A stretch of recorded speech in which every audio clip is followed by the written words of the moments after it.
नमस्कार सांगमाने जय जगन्नाथ।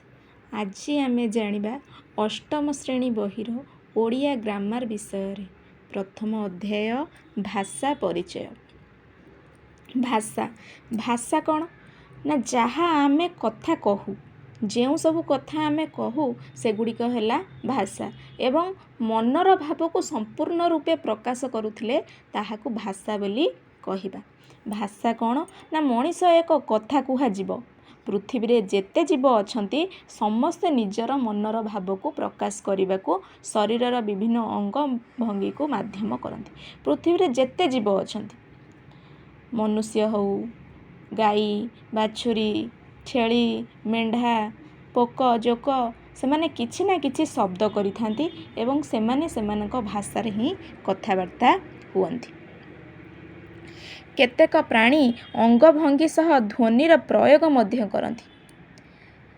जेमिति कि बिलेईटी खाइबो बोली जेमिति शब्द करिथाए, जेमिति अंग भंगी करथाए, रागी गला बेले सेमिति अंग भंगी प्रकाश करि नथाए, अन्य एक अंग भंगी प्रकाश करथाए। सेमती गाईटी ता बाछुरी पाखକୁ आसिले जेमिति अंग भंगी प्रदर्शन करिथाए, सेमिति अन्य मनुष्य पाखକୁ गले सेमिति अंग भंगी प्रदर्शन करि नथाए। जेपरि पशुटीए कि पक्षीटीए स्नेह प्रकाश कला बेले जेमिति अंग भंगी की ध्वनि करिथांती, क्रोध प्रकाश कला बेले सेमिति न करी भिन्न प्रकार प्रदर्शन करती। किंतु मनीष तार भाव प्रकाश करिबा पई अंग भंगी सह जेउ ध्वनि प्रयोग करे से ध्वनि रे किछि नियम बा श्रृंखला रही थाए। मनीष कौन करे ना मनीष जो ध्वनि प्रकाश करे तादरे किछि नियम रही थाए, श्रृंखला मध्य रही थाए। जेमती से भाभी चिंती कथा कुहे, रागी गला बेले अन्य एक अंग भंगी प्रकाश करे बा कथा कुहे, कथा माध्यम रे देखाए। स्नेह प्रकाश कला बेले उठरे हस थाए, क्रोध प्रकाश कला बेले आखि बड़ बड़ होई जाए, आ दुख प्रकाश कले आखिरु कौन आस जाए ना लुह आसी जाए, मुंड हली जाए, आंगुठी उठी जाए। एमती बहुत किछि अंग भंगी आपणा छाए तार होई थाए। काहाकू पाखकू आसीबाकू हाथ ठारी डाकी हुए। विभिन्न प्रकार ठार बा इशारा रे मध्य भाव प्रकाश करी हुए। जेमिति रास्ता रे नाली आलुओ देखी आमे अटकी जाऊ, नील आलुओ देखिले गाड़ी आगो को चले। सेमती विभिन्न प्रकार अंग भंगी मनुष्य करि थाए एवं किछि संकेत मध्य देई थाए। अंग भंगी माध्यम रे संकेत देबार क्रिया पशुपक्षी और मनीष समस्तंक ठारे स्वाभाविक भावे सृष्टि होई थाए। एइडा स्वाभाविक भावे सृष्टि होई थाए। आकु केही शिखिकी करि नथांती, केही काहाकू शिखेई नथांती। याकू ए अंग भंगी ईश्वर दत्त, एटा आपणा छाए हेई जाए। तुमको राग लागिले तुमको कौन किए कही थांती कि राग लागिले आखि नाली नाली करदब, हाथ उठेइब, ए सब आपणा छाए होई जाए। हस लागिले सेमती हसटा को केही शिखेई नथांती, हसटा आपे आपे होई जाए। ओठ हसी दिए, दांत देखा जाए, एमती विभिन्न प्रकार अंग भंगी करि थाए।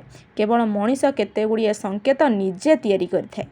जथा पूर्वरु कुहा जाउथिबा नील किंबा नाली आलुओ अंग भंगी ईश्वर दत्त, किंतु किछि संकेत एमिति थाए जोटा मनुष्य निजे तैयारी करथाए। नील किंबा नाली आलुओ ताकू मनीष तैयारी करिछि, एहा मनुष्य कृत। एमिति एमिति संकेत परे मध्य मनीष तार मुखर ध्वनि माध्यम रे भाव प्रकाश पई प्रयास करथाए। संकेत कला परे मध्य से निजर मुखर ध्वनि मध्य प्रकाश करिथाए। भिन्न भिन्न अंचल रे एथिपई संकेत मान कालक्रमे रही थाए, तैयारी होई थाए। आमे बही कहिले जाहा बुझू, खाता कहिले ताहा बुझू नाही। कलम पानी पवन कहिले मध्य आउ किछि आमे अन्य बुझू। एही सब वस्तु को अन्य भाषा रे अन्य किछि बा किताब कुहा जाए, बुक कुहा जाए। किताब संस्कृत रे किताब कुहा गला, संस्कृत रे हिंदी रे किताब कुहा गला, इंग्लिश रे बुक कुहा गला, संस्कृत रे पुस्तक कुहा गला, लेखनी कलम को संस्कृत रे लेखनी कुहा गला। सेमती विभिन्न भाषा रे सेही गोटे जिनिस को विभिन्न भाषा रे विभिन्न कथा कुहा जाए, किंतु तार अर्थ ही गोटिए होई थाए। सेमिति भाई भल मंद, सुंदर असुंदर, जिबा आसीबा, ପଢ଼ିବା ଖେଳିବା ଆଦି ଅସଂଖ୍ୟ ଶବ୍ଦ ଆମେ ଯେମିତି ବୁଝୁଛୁ ସେମିତି ନ କହି ଅନ୍ୟ ଅଞ୍ଚଳର ଲୋକ ଆଉ କିଛି ଭାଷା ପ୍ରକାଶ କରନ୍ତି ଏବଂ ବୁଝନ୍ତି ମଧ୍ୟ। ସେମିତି ନ କହି ଅନ୍ୟ ଅଞ୍ଚଳର ଲୋକ କିଛି କୁହନ୍ତି ବୁଝନ୍ତି। ଏମିତି କହିବା ଓ ବୁଝିବା ପାଇଁ ଆମେ ଯେଉଁ ମାଧ୍ୟମରେ ଯେଉଁ ସଂକେତ ବ୍ୟବହାର କରୁ ତାକୁ କ'ଣ କୁହନ୍ତି ନା ତାକୁ ଭାଷା ବୋଲି କୁହନ୍ତି। ମୋଟ ଉପରେ କହିବାକୁ ଗଲେ ସମସ୍ତ ଜୀବ ବା ଭିନ୍ନ ଭିନ୍ନ ପ୍ରକାରର ଜୀବ ନିଜ କଥାକୁ ବା ନିଜ ଭାଷାକୁ କହିବା ବେଳେ କିଛି ଅଙ୍ଗଭଙ୍ଗୀ ଏବଂ ସଂକେତ ପ୍ରଦର୍ଶନ କରିଥାଏ। ଏହାକୁ ହିଁ ଭାଷା କୁହାଯାଏ। ଏହି କହିବା ଓ ବୁଝିବା ଭିତରେ କେତେକ ନିୟମ କାମ କରୁଥାଏ। ଉଦାହରଣ ସ୍ୱରୂପ ଆମେ ଚ ଓ କ କହିଲେ ଚକକୁ ବୁଝୁ, ଯାହା ଗୋଲାକାର ହୋଇଥାଏ, ଘୂରିପାରେ ଇତ୍ୟାଦି। ଏହା ଭିନ୍ନ ଭିନ୍ନ ଆଉ ମଧ୍ୟ କ'ଣ ନା ଗଡ଼ି ଯାଇପାରେ। ଏହା ଭିନ୍ନ ଭିନ୍ନ ଯଥା ଶଗଡ଼ର ଚକ ହେଉ, ରେଳଗାଡ଼ିର ଚକ ଖାଲି କହିଲେ ଆମେ ଖାଲି ଗୋଟିଏ ଚକକୁ ବୁଝିବାନି। ବିଭିନ୍ନ ପ୍ରକାରର ଚକ ଅଛି। ଶଗଡ଼ର ଚକ ଅଲଗା, ରେଳଗାଡ଼ିର ଚକ ଅଲଗା, ମଟର ଗାଡ଼ି ତା ଚକ ଅଲଗା, ସାଇକେଲ ଯନ୍ତ୍ରପାତିର ଚକ ଏମିତି ବିଭିନ୍ନ ପ୍ରକାରର ଚକ ମଧ୍ୟ ରହିଥାଏ। କିନ୍ତୁ ଚ ଆଉ କରେ ହଳାନ୍ତ। ଚକ୍ କହିଲେ ଆମେ ଚକ୍ ବା ଖଡ଼ିକୁ ବୁଝୁ, ଯାହା ସାହାଯ୍ୟରେ କ'ଣ କରାଯାଏ ନା କଳାପଟାରେ ଲେଖାଯାଏ। ଏହା ପୁଣି କେମିତି ହେଇଥାଏ ନା ଧଳା ରଙ୍ଗର ହେଇଥିବ ବା ଅନ୍ୟ ରଙ୍ଗୀନ ହେଇଥିବ, ନୀଳ ନାଲି ବିଭିନ୍ନ ପ୍ରକାରର ରଙ୍ଗର ହୋଇଥିବ। ତେଣୁ ଚକର ଉଚ୍ଚାରଣ ନିୟମ ଏବଂ ଚକ୍ର ଉଚ୍ଚାରଣ ନିୟମ ଠାରୁ ଭିନ୍ନ ଅଟେ। ଦୁଇଟି ଚକ ଏବଂ ଚକ୍ ଏ ଦୁଇଟାର ଉଚ୍ଚାରଣ ଭିନ୍ନ ଏବଂ ଅର୍ଥ ମଧ୍ୟ ଭିନ୍ନ ହୋଇଥାଏ। ସେମିତି ହାତକୁ ଆମେ ଏକ ଅଙ୍ଗ ବୋଲି ବୁଝୁ। ଦୀର୍ଘଇ ଦେଲେ ସେ କ'ଣ ହେଲା ହାତୀ ହେଇଗଲା। ହାତୀ କ'ଣ ନା ହାତୀ ଏକ ବୃହତ୍ ପଶୁ ଅଟେ ବା ପ୍ରାଣୀ ଅଟେ। ଆମେ ଏସବୁକୁ ଇଚ୍ଛା କରି ତିଆରି କରିନାହୁଁ କିମ୍ବା ବଦଳାଇ ପାରିବା ମଧ୍ୟ ନାହିଁ। ଯେଉଁଗୁଡ଼ିକୁ ଆମେ ତିଆରି କରିଛୁ ହୁଏତ ତାକୁ ବଦଳାଇ ପାରିବା, କିନ୍ତୁ ଯେଉଁଗୁଡ଼ିକ ଆପେ ଆପେ ତିଆରି ହୋଇଛି ସେଗୁଡ଼ିକୁ ଆମେ ବଦଳାଇ ପାରିବା ନାହିଁ। ପ୍ରତ୍ୟେକ ଅଞ୍ଚଳରେ ସେ ଛୋଟ ହେଉ କି ବଡ଼ ସବୁଠି ନିର୍ଦ୍ଦିଷ୍ଟ କେତେକ ନିୟମରେ ଏମିତି ଶବ୍ଦମାନେ ସମୟକ୍ରମେ ତିଆରି ହୋଇଯାଇଛନ୍ତି। ଧୀରେ ଧୀରେ କାଳକ୍ରମେ ହଜାର ହଜାର ବର୍ଷ ପୂର୍ବେ କ'ଣ ହୋଇଛି ନା ପ୍ରତ୍ୟେକ ଅଞ୍ଚଳରେ ଛୋଟ ହେଉ କି ବଡ଼ ହେଉ ଏମିତି ବିଭିନ୍ନ ଶବ୍ଦମାନ ତିଆରି ହୋଇଯାଇଛି। ଏଗୁଡ଼ିକୁ ସଜେଇବାର ନିୟମ ବ୍ୟବହାରକାରୀ ନିର୍ଦ୍ଦିଷ୍ଟ ଭାଷା ଗୋଷ୍ଠୀ ଦ୍ୱାରା ସ୍ୱାଭାବିକ ଭାବରେ ସୃଷ୍ଟି ହେଇଛି। କ'ଣ ନା ମୁଁ ପଢ଼ିବାକୁ ବିଦ୍ୟାଳୟ ଯାଉଅଛି, କିନ୍ତୁ ଆକୁ ସଜେଇ ଲେଖିଲେ କ'ଣ ହେବ ନା ମୁଁ ପଢ଼ିବାକୁ ବିଦ୍ୟାଳୟକୁ ଯାଉଅଛି, ଏଇଟା ଗୋଟେ ବାକ୍ୟ ଅଛି। କିନ୍ତୁ ଏହି କ୍ରମରେ କ'ଣ ହେବ ନା ଏହି କ୍ରମରେ ହେବ ମୁଁ ଅଛି ଯାଉ ବିଦ୍ୟାଳୟକୁ ପଢ଼ିବା। ଆକୁ ବଦଳାଇ ହେବ ନାହିଁ। କାହିଁକି ନା ଆକୁ ବଦଳାଇ ଦେଲେ ଏହାର ଭାଷା ବା ଅର୍ଥ ମଧ୍ୟ ବଦଳି ଯାଉଛି। ଆକୁ କୌଣସି ମତେ ବଦଳାଇ ପାରିବା ନାହିଁ। କିନ୍ତୁ ଅନ୍ୟ ଭାଷାରେ ବିଶେଷ କରି ଇଂରାଜୀ ଭାଷାରେ ସଜେଇବା ଯଥା ଆଇ ମାନେ ମୁଁ, ଆମ୍ ମାନେ ଅଛି, ଗୋଇଂ ମାନେ ଯାଉ, ସ୍କୁଲ ମାନେ ବିଦ୍ୟାଳୟ, ଟୁ ମାନେ କୁ, ରିଡ୍ ମାନେ ପଢ଼ିବା। ଏମିତି ମୁଁ ଅଛି ଯାଉ ବିଦ୍ୟାଳୟକୁ ପଢ଼ିବା ଏମିତି କରିହେବ। ଇଏ କେଉଁ ଭାଷାରେ ନା ଇଂରାଜୀ ଭାଷାରେ। କିନ୍ତୁ ଅର୍ଥ ଗୋଟାଏ। ଭାଷାରେ ଏହି ସଜାଇବା ନିୟମ ଆହୁରି ବଦଳା ଯାଇପାରେ। ହିନ୍ଦୀରେ ସେମିତି ଅନ୍ୟ କଥା କୁହାଯିବ, କିନ୍ତୁ ଏହା ହେଉଛି କ'ଣ ଏହାର ଅର୍ଥ ଗୋଟାଏ। ଓଡ଼ିଆରେ ତାକୁ ଯାହା ଲେଖା ହେଇଛି ତାକୁ ଆମେ ଇଂରାଜୀରେ ଲେଖି ଓଡ଼ିଆରେ ଲେଖିପାରିବା ନାହିଁ, ବଦଳାଇ ହେବ ନାହିଁ। ଏଥିରୁ ବୁଝି ହେଲା ଯେ ଆମେ ଯାହା କହିବା ତା'ର ଶବ୍ଦମାନଙ୍କ ଗଠନରେ ନିୟମ ଅଛି ଓ ବାକ୍ୟରେ ମଧ୍ୟ ନିୟମ ରହିଛି। ଏକ ନିର୍ଦ୍ଦିଷ୍ଟ ନିୟମ ମାନି କୁହାଯାଉଥିବା କଥାକୁ ଭାଷା କୁହାଯାଏ। ମନେ ରହିଲା, ଏକ ନିର୍ଦ୍ଦିଷ୍ଟ ନିୟମ ମାନି କୁହାଯାଉଥିବା ବାକ୍ୟକୁ ଭାଷା କୁହାଯାଏ ବା କଥାକୁ ଭାଷା ମଧ୍ୟ କୁହାଯାଏ। ପୁଣି ମୁହଁରେ କୁହାଯାଉଥିବା ଏହି କଥାକୁ ମଧ୍ୟ ଲେଖାଯାଇପାରେ। ଯଦି ଭାଷା ଠିକ୍ ରୂପେ ଅର୍ଥ ପ୍ରକାଶ କରୁଥିବ ତାକୁ ମଧ୍ୟ ଲେଖାଯାଇପାରିବ। କୁହାଯାଉଥିବା କଥାକୁ ସାଇତି ରଖିବା ପାଇଁ बा अन्य समय देखाइबा पई ताकू आमे कौन करू ना दूरदर्शन रे पठाइबा पई किंबा चिट्ठी आकार रे लेखिबा पई बा अन्य मानको जणाइबा पई आमे ताकू कौन करथाउ ना लेखि रखू। एई जेमती बही ए सब कथा को कहिबा एवं ताकू लेखिबा बहीटा बहुत कालरू वर्ष वर्ष धरी बही लेखाई रही आसुछि एवं से बही मध्य आगामी छात्र छात्री काम आसुछि बा आगामी छात्र छात्री पाठ पढ़ुचंती सेथिरु किछि शिक्षणीय कथा शिखुचंती लेखा जाइछि बोली तो ताकू शिखुचंती। भाषार एही लेखा जाउथिबा रूपकू लिपि बोली कहंती बा देखा जाउथिबा रूपटी देखा जीवो केमिति ना लेखिले देखा जीवो तेणु ए लेखन रूपकू लिपि बोली कहंती। ताले आमे एथिरु कोन जानिले भाषार लिखित रूपकू लिपि बोली कुहा जाए।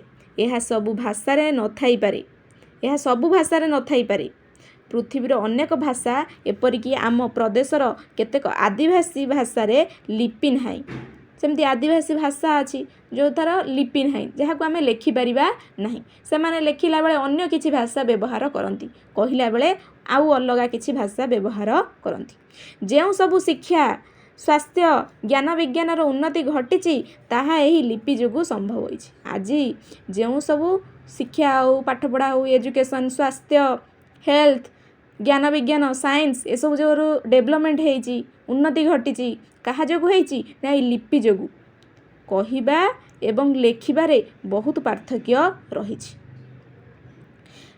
लेखिले ही एहाकू आमे पढ़ी पारू जनकू बुझाई पारू आउ जणे याकू पढ़िकिरी मने मध्य रखी पारे सेतिपई आज ए सबुरो डेवलप होइछि।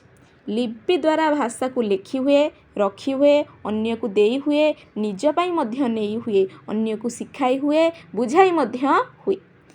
लिपि आमे कहूथिबा भाषार ध्वनि मानकर दृश्यमान आकृति आमे जेउ कथा कहूचु चक ख आई उई एमती अनेक प्रकार बड़ बड़ भाषा आमे कहूचु बड़ बड़ शब्द कहूचु पद कहूचु एगुड़िक होउची कौन ना भाषार ध्वनि ताकू लेखा जाउथिबारु ताकू आमे लिपि बोली कहूचु। सबुठारु गुरुत्वपूर्ण इठी मन रख एथुरु कौन जानले ना भाषा मनीष कहूथबा ध्वनि मनीष कहूथबा गोटे ध्वनि जहा नियमाबद्ध माने गोटे नियम रे लेखि होउची एमिति नै तू आसिलु खाइलु बसिलु आमे एमिति लेखुनु जहा कहूचु आ लेखिबा मध्य रे किछि नियम मध्य रहिछि भावे शब्द और वाक्य रे प्रकाशित होइताय। शुद्ध शब्द को अर्थबोधक शब्द को आमे व्यवहार करी भाषा लेखुछु। लिपि एही सार्थक ध्वनि गुड़िकर प्रतीक जहाँ सब ध्वनि आमे करूचु ताकू लेखिबा को सार्थक ध्वनि जेउ सब प्रकाश करूचु ताकू लिपि बोली कहंती। सबुठारु गुरुत्वपूर्ण कथाटी मन रखिबाकू हेबो जे मनीष कथा कहि पारुथिबारु ओ तार निजर भाषा थिबारु विकास संभव होइछि। मनुष्य जेहेतु कथा कहि पारुची तेणु निजर भाषा को अन्य को दर्शाई पारुची मनर भाव को प्रकाश करि पारुची तेणु आज सब विकास संभव होइछि। धर्म धारण पई भाषा दरकार पाठ पढ़िबाकू भाषा दरकार चाष करिबाकू घर करिबाकू पाठ पढ़ी डाक्तर इंजीनियर हाकिम शिक्षक किंबा आउ जहा जहा सबू अछि हेबाकू अछि निजर जीवनर लक्ष्य ए सबू हेबाकू अछि ताहा पई कोन दरकार ना भाषा दरकार। भाषा अछि बोली शिक्षा अछि सभ्यता अछि संस्कृति अछि इतिहास भूगोल दर्शन विज्ञान वाणिज्य सबू अछि भाषा नाही तो किछि नाही। आमे भाषा देखि जानि पारुछु एटा संस्कृत बही एटा इतिहासर पाठ एटा इंग्राजीर पाठ एटा विज्ञानर पाठ जदि भाषा आमे जानि नथिबा ताहले किछि नाही। मनीष एक पशु सहित मध्य समान होई जिवो तारि पई मनीष श्रेष्ठ जीव होई पारछि ता बिना पशु ठारू हीन। मनीष द्वारा व्यवहृत होइतबा भाषा केबे केमिति आरंभ होला से संपर्क रे बहु आलोचना करा जाइथिले मध्य ए जाय कोनोसी सिद्धांत होई पारि नै। आज पर्यंत मध्य कल्चर चलची सिद्धांत चलीची किंतु कौनसी सिद्धांत रे आमे पहुंची पारू नाहु। भाषार तीनोटी गुरुत्वपूर्ण लक्षण ଅଛି ଭାଷା ଲୋକମୁଖରେ ଆପଣା ଛାଏ ବିକଶିତ ହୁଏ ଆପେ ଆପେ ଏବଂ ଏହି ବିକାଶ ଧାରା ସବୁ ଭାଷାରେ ସବୁ ସମୟରେ ଚାଲିଥାଏ। ପୃଥିବୀର ସବୁ ଭାଷା ପାଇଁ ଏ ଲକ୍ଷଣ ଏକ ବାସ୍ତବତା ଅଟେ। ଏହି ଧାରାରେ ନୂଆ ନୂଆ ଭାଷା ସୃଷ୍ଟି, ନୂଆ ଭାଷାର ବିକାଶ ଧାରା ମଧ୍ୟ ଚାଲିଥାଏ। ଆମ ପୂର୍ବପୁରୁଷ ମୁନି ଋଷିମାନେ ବେଦ ରଚନା କଲାବେଳେ ଯେପରି ଭାଷା କରୁଥିଲେ, ପରବର୍ତ୍ତୀ ପଣ୍ଡିତମାନେ ପୁରାଣ କାବ୍ୟ ରଚନା କଲାବେଳେ ସେଥିରେ ଭିନ୍ନତା ଆସିଯାଇଥିଲା। କାହିଁକି ଭିନ୍ନତା ଆସିଯାଇଥିଲା? ନା ମୁନି ଋଷିମାନେ ସେତେବେଳେ ବେଦ ପଢ଼ୁଥିଲେ। ବେଦ ଯେଉଁ ଭାଷାରେ, ଯେଉଁ ଶୁଦ୍ଧ ସଂସ୍କୃତ ଭାଷାରେ ଲେଖାଯାଇଥିଲା, ସେ ଶୁଦ୍ଧ ସଂସ୍କୃତ ଭାଷା ସମସ୍ତଙ୍କ ପକ୍ଷରେ ବୁଝିବା ସମ୍ଭବ ହୋଇପାରୁନଥିଲା। ତେଣୁ ପଣ୍ଡିତମାନେ ଧୀରେ ଧୀରେ କାଳକ୍ରମେ ପଣ୍ଡିତମାନେ ଯେଉଁ ସବୁ ଆସିଲେ, ପୁରାଣ କାବ୍ୟ ଯେଉଁ ରଚନା କଲେ, ସେମାନେ ବୁଝି ବିଚାରି ଏବଂ ସମସ୍ତଙ୍କୁ ବୁଝେଇବା ଭଳି କ'ଣ କଲେ ନା ସେଥିରେ କିଛି ଭିନ୍ନତା ଆଣିଲେ। ଗୋଟେ ଶୁଦ୍ଧ ଶବ୍ଦ ଲଗେଇଲେ, କିଛି ଓଡ଼ିଆ ଶବ୍ଦ ଲଗେଇଲେ। ଯେମିତି ଆମ ଓଡ଼ିଆ ଭାଷା କଥା କହୁଛି, ସେମିତି ସଂସ୍କୃତ ଭାଷାରେ ସଂସ୍କୃତ ଭାଷା ଯେମିତି ସାଧାରଣ ଲୋକମାନେ ବୁଝିପାରିବେ, ସଭ୍ୟତା ବୁଝିପାରିବ, ସେମିତି କିଛି ଭାଷା ପୁରାଣ କାବ୍ୟରେ ରଚନା କଲେ। କିଛି ଭିନ୍ନତା ଆସିଲା। ଭାଷାବିତ୍ମାନେ ବେଦର ଭାଷାକୁ ବୈଦିକ କହୁଥିବା ବେଳେ ପୁରାଣ କାବ୍ୟର ଭାଷାକୁ ସଂସ୍କୃତ କହନ୍ତି। ଭାଷାବିତ୍ମାନେ ବେଦ ଯେତେବେଳେ ପାଠ ହେଉଥିଲା, ସେ ବେଦର ଭାଷାକୁ ବୈଦିକ କହୁଥିଲେ। ପୁରାଣ କାବ୍ୟରେ ସେମାନେ ସଂସ୍କୃତ ଭାଷା କିଛି ପୁରେଇଲେ, ତାକୁ କ'ଣ କୁହାହେଲା ନା ସଂସ୍କୃତ ଶବ୍ଦ କୁହାହେଲା ବା ସଂସ୍କୃତ ଭାଷା କୁହାହେଲା। ତାପରେ ମଧ୍ୟ ସାଧାରଣ ଲୋକେ ନିଜ ନିଜ ଅଞ୍ଚଳର ନିଜ ନିଜ ଢଙ୍ଗରେ ଉଚ୍ଚାରଣ କଲାବେଳେ ଶବ୍ଦ ଉଚ୍ଚାରଣ କଲେ ଓ ସେସବୁକୁ ପୂର୍ବରୁ ବ୍ୟବହାର ହେଉଥିବା ସଂସ୍କୃତ ଶବ୍ଦଠାରୁ ଅଲଗା ବୋଧ ହେଲା। ଧୀରେ ଧୀରେ କ'ଣ ହେଲା ନା ସଂସ୍କୃତ ଶବ୍ଦ ମଧ୍ୟ ଆହୁରି ସରଳ ସହଜ ହେବା ପାଇଁ ତାକୁ ଆମେ କ'ଣ କଲୁ ନା ତାକୁ ଆମେ ଆଉ କିଛି ସରଳୀକରଣ ଉପାୟରେ ପ୍ରକାଶ କଲୁ। ଯେମିତି ସଂସ୍କୃତରେ ଯଦି ପର୍ବତ କୁହାଯାଏ, ସେମିତି ଓଡ଼ିଆରେ ବା ଯେମିତି ଆମେ କଥା କହିବା ଭାଷା ଆମେ ବୁଝିବା ମନର ଭାଷାକୁ ପ୍ରକାଶ କରିବାକୁ ପାବତ ବୋଲି କହନ୍ତୁ, ମୟୂରକୁ ମୋରି ବୋଲି କହନ୍ତି, ଧାତୁକୁ ଧାଉ ବୋଲି କହୁଥିଲେ। ଏହିପରି ଅସଂଖ୍ୟ ଶବ୍ଦର ନୂଆ ଉଚ୍ଚାରଣ କ୍ରମଶଃ ସୃଷ୍ଟି ହେଲା। ଏହାର ଉଦାହରଣ ପ୍ରାଚୀନ ସାହିତ୍ୟରେ ମିଳିଥାଏ। ଆଜି ମଧ୍ୟ ଆମ ଭାଷାରେ ନଦୀକୁ ନଈ କହୁଛନ୍ତି, ଗୃହକୁ ଘର ବୋଲି କହୁଛନ୍ତି ଏବଂ ମୃତ୍ତିକାକୁ ମାଟି ବୋଲି କହୁଛୁ। ଏମିତି ଭାବରେ ପୃଥିବୀର ସବୁ ଭାଷା ସମୟକ୍ରମେ ଲୋକମୁଖରେ ସ୍ୱାଭାବିକ ଭାବେ ପ୍ରକାଶ ହେଇଛି ବା ବଦଳି ଯାଇଛି। ଏହା ଭାଷାର ଦୁର୍ବଳତା ନୁହେଁ, ବରଂ ସ୍ୱାଭାବିକ ଲକ୍ଷଣ। ବୁଝିହେଲା? ଧୀରେ ଧୀରେ ବୁଝିବା ପାଇଁ ଏହା ଭାଷାର ଖାଲି ଦୁର୍ବଳତା ନୁହେଁ, ସ୍ୱାଭାବିକ ଲକ୍ଷଣ। କାଳକ୍ରମେ ଏହା ବଦଳି ଯାଇଛି। ଏପରି ସମୟକ୍ରମେ ଆମ ଭାଷାରେ ପର୍ବତ, ମୟୂର, ଧାତୁ ପରି ଅସଂଖ୍ୟ ଶବ୍ଦ ପୁଣି ଆମେ ବ୍ୟବହାରକୁ ଆସିଲେ। କାହିଁକି ବ୍ୟବହାରକୁ ଆସିଲେ ନା ଧୀରେ ଧୀରେ ମଣିଷ ପାଠ ପଢ଼ିଲା, ଜ୍ଞାନ ଆହରଣ କଲା, ସବୁ ବିଷୟରେ ଜାଣିଲା, ତାପରେ ନିଜର ଶୁଦ୍ଧ ରୂପ ସେ ବ୍ୟବହାର କଲା। ଏଥିରୁ ଗୋଟିଏ ଗୁରୁତ୍ୱପୂର୍ଣ୍ଣ କଥା ବୁଝି ହେଉଛି ଯେ ଭାଷା ପରିବର୍ତ୍ତନଶୀଳ ଏବଂ ସଞ୍ଚରଣଶୀଳ। କ'ଣ ନା ଭାଷା ହେଉଛି ପରିବର୍ତ୍ତନଶୀଳ। ଦିନକୁ ଦିନ ଏହା ପରିବର୍ତ୍ତନ ହେଉଛି, ମାର୍ଜିତ ହେଉଛି। ଶୁଦ୍ଧ ଶବ୍ଦକୁ ଗତି କରୁଛି, ସଞ୍ଚରଣଶୀଳ ମାନେ ଗତି କରୁଛି, ସଞ୍ଚରଣ କରୁଛି ଶୁଦ୍ଧ ଶବ୍ଦକୁ, ପରିବର୍ତ୍ତନ ହେଉଛି। ଭାଷା କେବେ ହେଲେ ଗୋଟେ ଜାଗାରେ ସ୍ଥାୟୀ ହେଇ ରହୁନାହିଁ, ସମୟକ୍ରମେ ଏହା ବଦଳି ଯାଇଛି। ତୁମେ ଲକ୍ଷ୍ୟ କରିଥିବ ପୁରାଣ ଶାସ୍ତ୍ର ଯେଉଁ ସବୁ ଭାଷାରେ ଲେଖା ହେଉଥିଲା, ଯେଉଁ ସବୁ ଶୁଦ୍ଧ ଶବ୍ଦରେ ଲେଖା ହେଉଥିଲା, ତାକୁ ସହଜରେ ବୁଝିବା, ସରଳୀକରଣ କରିବା ପାଇଁ ତାକୁ ଆଉ କିଛି ଅପ୍ରଭଂଶ କରି ଲେଖାଯାଉଛି। ଅପ୍ରଭଂଶ ନୁହେଁ, ଶୁଦ୍ଧ ଶବ୍ଦ କରି ଲେଖାଯାଉଛି। ଏହି ପରିବର୍ତ୍ତନ ଗୋଟିଏ ଦିନରେ ବା ବର୍ଷରେ ହୁଏ ନାହିଁ। ଇଏ ବର୍ଷରେ ହୁଏନି କି ଗୋଟେ ଦିନରେ ହୁଏନି କି 5 ବର୍ଷରେ ମଧ୍ୟ ହୁଏ ନାହିଁ। ଏହାକୁ ଶହ ଶହ ବର୍ଷ ଧରି ଲୋକମୁଖରେ ଏମିତି ହୋଇଥାଏ, ତେବେ ଯାଇ ଏହା ଏକ ନୂଆ ଭାଷାରେ ପରିଣତ ହୋଇଯାଏ, କିନ୍ତୁ ଅର୍ଥ ଗୋଟାଏ ହିଁ ହୋଇଥାଏ। ଏହି ସମୟ ଭିତରେ ଗୋଟିଏ ଅଞ୍ଚଳର ଭାଷା କହୁଥିବା ଲୋକ ଅନ୍ୟ କୌଣସି ଭାଷା କହୁଥିବା ଲୋକଙ୍କ ସଂସ୍ପର୍ଶରେ ଆସିଲେ ଉଭୟ ଭାଷା ପରସ୍ପରଠାରୁ କିଛି କିଛି ଭାଷା ସମ୍ପଦ ଗ୍ରହଣ କରନ୍ତି। କେମିତି ହୋଇଥାଏ ନା ତୁମେ ଯେଉଁ ଅଞ୍ଚଳରେ ଅଛ, ତୁମେ ଅଲଗା ଏକ ଅଞ୍ଚଳକୁ ଗଲେ, ସେଠି ଜାଣିଲ, ଗୋଟେ ନୂଆ ଭାଷା ଶିଖିଲ, ଅର୍ଥ ଗୋଟାଏ କିନ୍ତୁ ସେ ବିଷୟରେ ତୁମେ ଜାଣିଲ। ସେଠୁ ତୁମେ ଆସି ତୁମ ଅଞ୍ଚଳରେ କହିଲ, ସାଙ୍ଗେ ସାଙ୍ଗେ କ'ଣ ବଦଳିଗଲା? ସାଙ୍ଗେ ସାଙ୍ଗେ କ'ଣ ବହିକୁ ବଦଳି ହେଇଗଲା? ନାଇଁ, ସେଇଟା ବର୍ଷ ବର୍ଷ ଧରି ଲଗାତାର ଭାବେ ବଦଳି ହେଇ ଆସୁଛି। ତେବେ ଯାଇକିରି ଏକ ନୂତନ ଶବ୍ଦ ସୃଷ୍ଟି ହେଲା।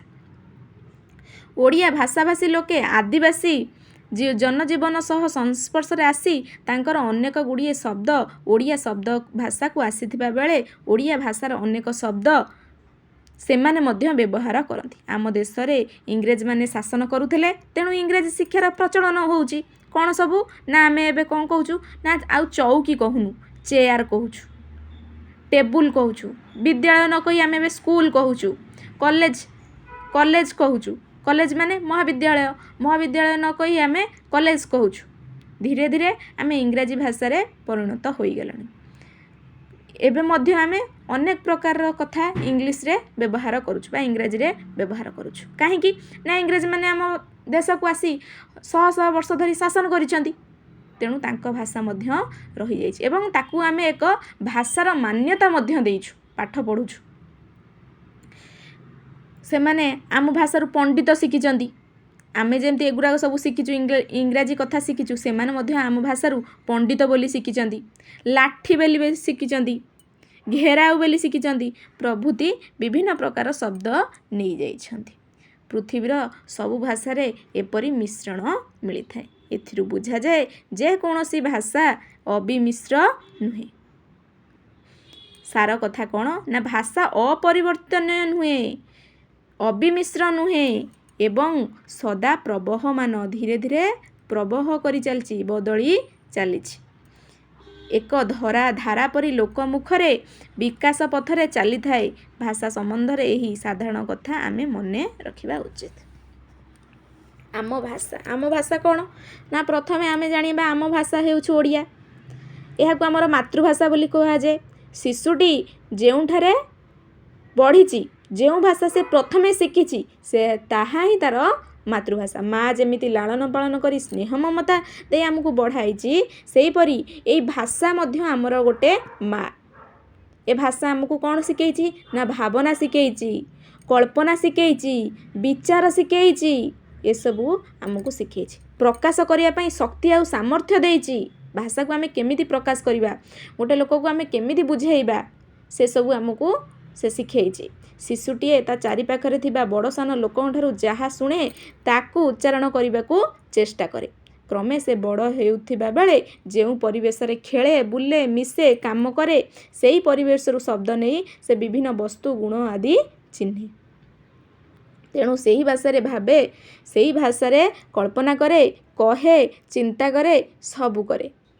ହୁଏତ ବଡ଼ ହୋଇ ଅନ୍ୟ ଭାଷା ଶିଖିପାରେ, ବଡ଼ ହୋଇ ଅନ୍ୟ ବିଦେଶ ଯାଇ ଅନ୍ୟ ବୈଦେଶିକ ଭାଷା ମଧ୍ୟ ଶିଖିପାରେ, କିନ୍ତୁ ପରିବେଶରେ ଶିଶୁ ଥିଲାବେଳେ ଯେଉଁ ପରିବେଶରେ ସେ ବଢ଼ିଥାଏ, ସେହି ଭାଷା ବିଷୟରେ ସେ କଳ୍ପନା କରେ, ଚିନ୍ତନ କରେ, ଆଦି ସବୁ କରିଥାଏ। କହିପାରେ, ଲେଖିପାରେ, ଅନ୍ୟ ଭାଷାରେ ଯେତେବେଳେ ବିଦେଶ ଯିବ ଅନ୍ୟ ଭାଷାରେ କହିପାରିବ, ଶିଖିପାରିବ, ଲେଖିପାରିବ, କିନ୍ତୁ ପ୍ରଥମେ ସେ ଶୈଶବରେ ଯେଉଁ ପରିବେଶରୁ ଶିଖିଥିବା ଭାଷାରେ ଭାବିଥାଏ, ତାହା ହିଁ ତା'ର ହେଉଛି ମାତୃଭାଷା। ଶିଶୁଟିଏ ଓଡ଼ିଶାରେ କିମ୍ବା ଓଡ଼ିଆ କହୁଥିବା ମା' ଠାରୁ ଜନ୍ମ ହୋଇ ଯଦି ବିଦେଶରେ କେଉଁଠି ବଢ଼େ, ତେବେ ସେହି ସ୍ଥାନ ଓ ପରିବେଶରେ ଭାଷା ପାଇଁ ତାହା ହେଉଛି ମାତୃଭାଷା, ତା ପାଇଁ ମାତୃଭାଷା।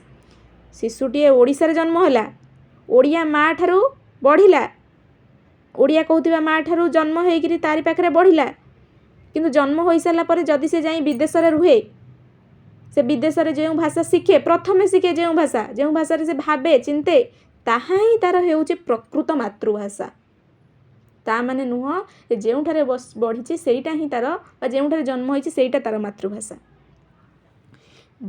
ତେଣୁ ଆମ ଭାଷା ଓଡ଼ିଆ ବୋଲି ଆମେ କହିବା ବେଳେ ଆମେ ବୁଝୁ ଯେ ଏହି ଅଞ୍ଚଳରେ ଘରେ, ବଜାରରେ, ହାଟରେ, କ୍ଷେତମାନଙ୍କରେ, ବିଭିନ୍ନ ସ୍ଥାନରେ ଆମେ ଯେଉଁ ଭାଷାରେ କଥାବାର୍ତ୍ତା କରନ୍ତି, ସେ ହେଉଛି ଆମର ମାତୃଭାଷା। ଏହି ଅଞ୍ଚଳରେ ଶିଶୁଟିଏ ପରିବେଶ ବା ସମାଜରୁ ଓଡ଼ିଆ ଭାଷା ଶିଖେ ଓ ଓଡ଼ିଆ ଭାଷାରେ ନିଜକୁ ପ୍ରକାଶ କରେ। ଏହି ଭାଷାରେ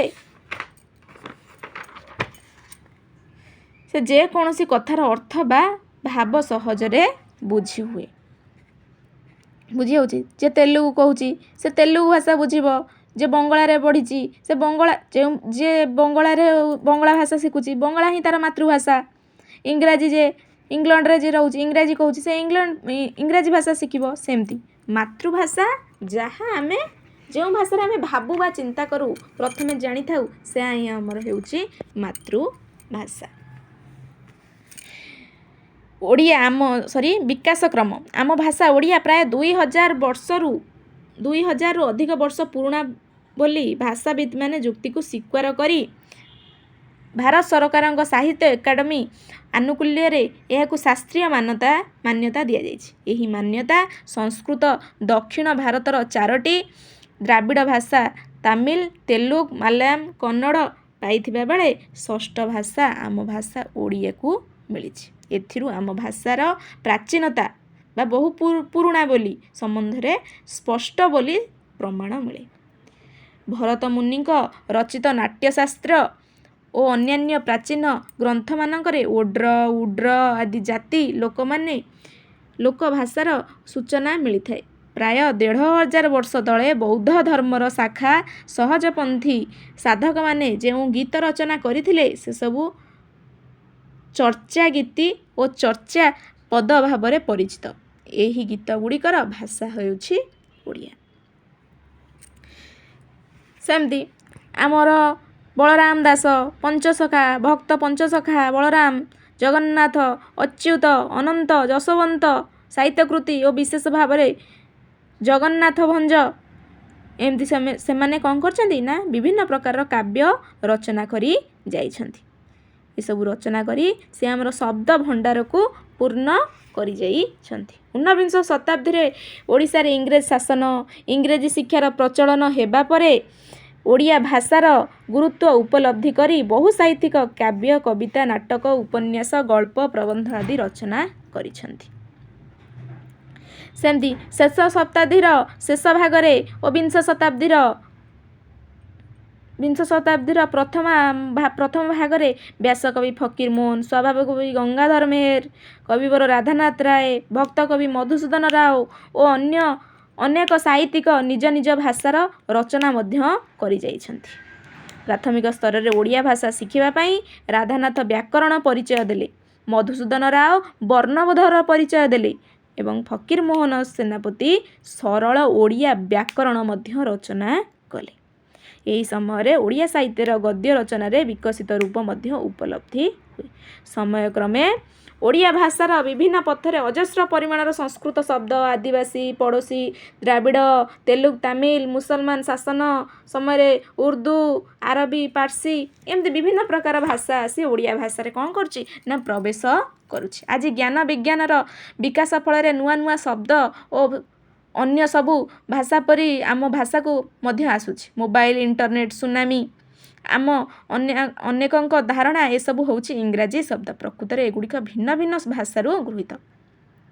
ସୁନାମି କ'ଣ ଇଂରାଜୀ ଶବ୍ଦ?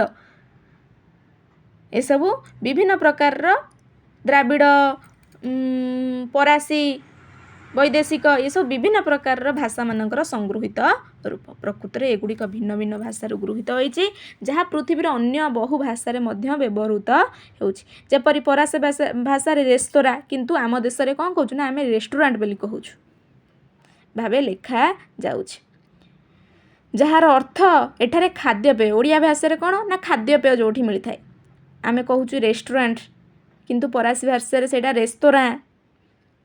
ବିଭିନ୍ନ କଥା କୁହାଯାଉଛି। ଭାଷାର ବୈଶିଷ୍ଟ୍ୟ ଓ ସ୍ୱରୂପ। ପୃଥିବୀରେ ଯେତେ ଭାଷା ବ୍ୟବହୃତ ହୋଇଥାଏ ସବୁ ଭାଷାର କିଛି ନା କିଛି ବୈଶିଷ୍ଟ୍ୟ ଥାଏ ବୋଲି ତାହା ଆମେ ବିଭିନ୍ନ ଭାଷାଠାରୁ ସ୍ୱତନ୍ତ୍ର ଭାବେ ଚିହ୍ନଟ କରିଛୁ। ଆମ ଭାଷା ଓଡ଼ିଆରେ ଯେମିତି କିଛି ସ୍ୱତନ୍ତ୍ର ଅଛି ସେମିତି ଅନ୍ୟ ଭାଷାରେ ମଧ୍ୟ ସ୍ୱତନ୍ତ୍ର କିଛି ରହିଛି। ସେଥିମଧ୍ୟରୁ କେତୋଟି ସାଧାରଣ ତଥା ସ୍ପଷ୍ଟ ଭାବରେ ବାରି ହେଉଥିବାର ବୈଶିଷ୍ଟ୍ୟ ମଧ୍ୟ ଜାଣିବା। ଓଡ଼ିଆ ଭାଷାର ଲକ୍ଷଣ ଦୃଷ୍ଟିରୁ ବଙ୍ଗଳା, ଅହମିଆ, ମରାଠୀ, ଗୁଜରାଟୀ ଇତ୍ୟାଦି ଉତ୍ତର ଭାରତର ଅନେକ ଭାଷା ସହ ଏହା ସମ୍ପର୍କ ସହିତ ନିବିଡ଼ ରହିଛି।